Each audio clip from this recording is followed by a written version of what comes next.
Hello everyone, this is TRD23 for PokerSavvy and welcome to part 3 of our TRD23 Presents series on Knife Rusty. In this video we finish off the session. Obviously parts 1 and part 2 we were going through an hour's session of Knife Rusty's play.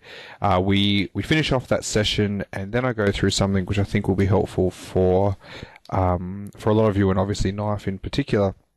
Is I go through some of the specific areas of his game where I felt there was some improvement, and then we build on that with actual exercises on how to work on those areas and what specific things he should be looking for in terms of improving his game and taking it to the next level.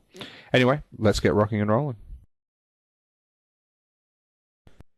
Hello again, here we are with the final part of Knife Rusty's hour session. We've just got an isolation opportunity here on table 4.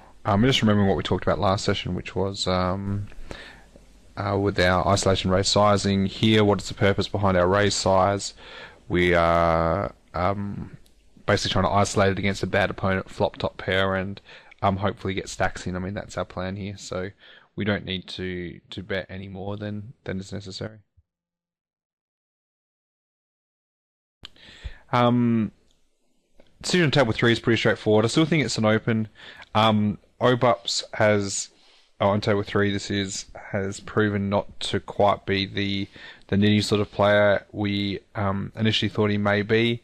Whether to open here very much depends on what we think about him. I still think it's a decent open, but it's getting close to the point where I won't be opening him up super wide, especially if his stack gets any smaller. On table 4, there was another hand. This touches back on another hand I think in the first video. It's 50 into $4.50. You know, we're getting $1 million to 1. I still don't think we can call here. He's going to have some draws. Are we really hoping to get the showdown with Queen High?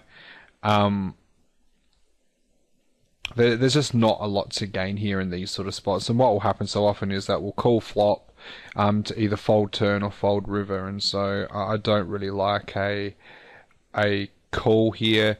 Raising's a definite possibility. I think it's really a choice between raising or folding. I think calling's the worst option we have here. With that said, though, we have absolutely no equity except for potentially our overcards. So I'd probably just fold here. But if we're going to do, if we're not going to fold, then I think it definitely has to be a raise, which is good to see that Knife does.